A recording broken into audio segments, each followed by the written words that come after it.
Welcome back, focused learners. So, we've got to talk about a massive shift happening right now in how software actually communicates. For decades, the internet's backend architecture, solid, incredibly stable. But as AI weaves itself deeper into literally all of our workflows, it's kind of breaking that traditional setup. In this explainer, we're going to unpack exactly why that's happening and, crucially, break down the brand new protocol built to fix it. Let's dive right in. So, why exactly are traditional APIs suddenly failing our AI agents? I mean, APIs have been the trusted, reliable glue of the internet for years, right? But suddenly, faced with the demands of large language models, that trusted glue is seriously struggling to keep things together. To figure out why the system is basically buckling under the weight of AI, we need to take a quick look under the hood at the mechanics. To really grasp the solution, we first need to look at the baseline. Section 1, the traditional API foundation.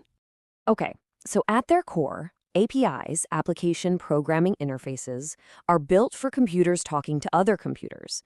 They're basically just a set of functions allowing programs to request services. But here is the critical part. Traditional APIs are totally stateless and predictable. You define an endpoint, you send a request, and boom, you get a structured, predictable response back. They were designed for rigid programs, not for the complex, probabilistic reasoning of modern AI. And honestly, Google Cloud Tech hit the nail on the head with this one. They said an API is like a locked cabinet. You need to know exactly what drawer to open and what shape the key is. AI models are essentially standing in front of this cabinet trying to figure out what's inside, but there are no labels anywhere. The models just don't naturally know which exact endpoint to call or which parameters to pass, unless a human developer is sitting there hand-holding them by hard-coding explicit instructions into some massive prompt. And you can imagine that heavy reliance on constant developer hand-holding creates a massive bottleneck. Which brings us to Section 2, AI's M by N problem. Anthropic has a great way of defining this, the M by N problem. Think about it. If you have M number of AI models and N number of tools or data sources, a traditional API approach requires M times N custom connectors. That is an absolute exponential nightmare of engineering overhead. You're writing custom code so every single AI can understand every single tool.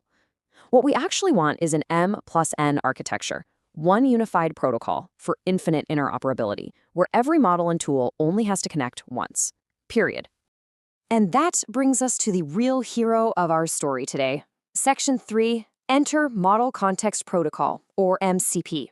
Let's get a clear definition here.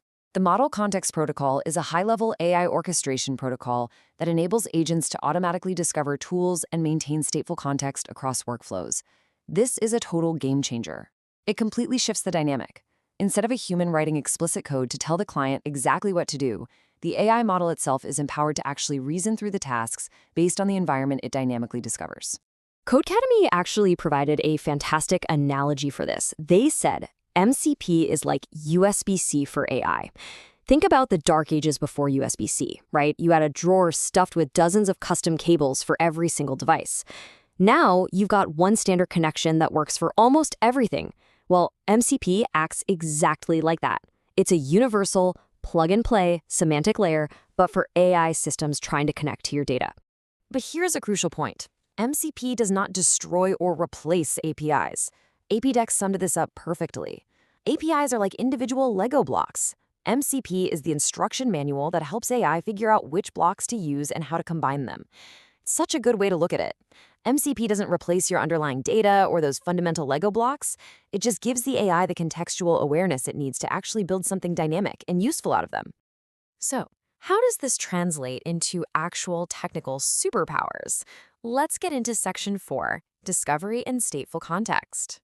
First up, we have dynamic tool discovery. With traditional APIs, developers have to read through static documentation to understand what's even possible.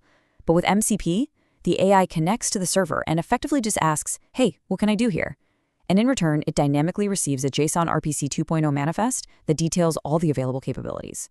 Quick side note for the cloud security engineers out there, though, because this discovery happens at runtime, that manifest becomes a really critical security boundary. You are directly exposing your attack surface to the AI agent, so scoping and authentication are absolutely vital here. Now, when you put REST APIs and MCP side by side, the shift is pretty obvious. REST APIs are for developers writing explicit, hard-coded instructions. MCP is built for AI agents making dynamic, real-time discoveries. And the biggest difference? Where REST is famously stateless, MCP maintains a stateful context. That is huge. To truly understand why that stateful context is an absolute game changer, imagine an AI agent trying to execute these 3 steps. 1. Check recent GitHub commits. 2. Create a Jira bug ticket. And 3. Post a summary to Slack. If you used standard REST APIs, every single one of those steps is an isolated call. The context, like the specific commit details or that brand new ticket number, is instantly lost unless you custom code a way to explicitly pass it along. But with MCP, the session maintains continuous awareness. It pulls the GitHub commit, remembers it, uses it to write the Jira ticket, remembers the ticket number, and flawlessly drops the whole summary into Slack, all in a single unbroken session. It's beautiful. But rest assured, this is a symbiosis, not a replacement. Section 5, MCP and APIs working together. Loginsoft perfectly summarized this relationship. Comparing MCP to a REST API is like comparing a warehouse management system to a forklift, right?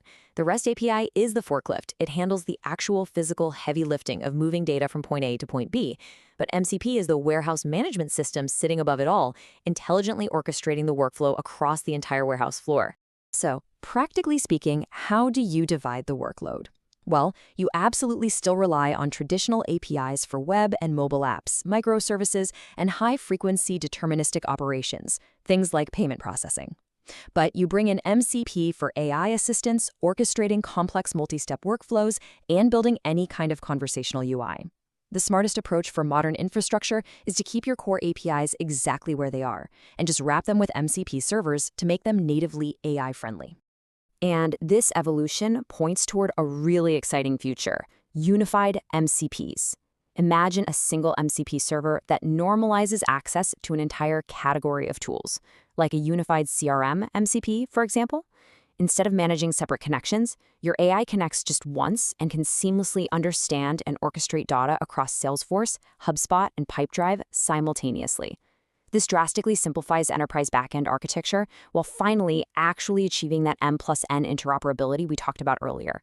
Which leaves us with a final provocative thought to chew on. As we rapidly move into an AI-native world, how will you design your next integration stack to utilize the sheer power of unified MCPs? Remember, your APIs, they aren't going anywhere. They are the critical foundation. But the future is undeniably MCP plus APIs. How you choose to implement that intelligent orchestration layer is going to define just how capable your AI agents truly become. Thanks for joining me for this explainer, and keep learning.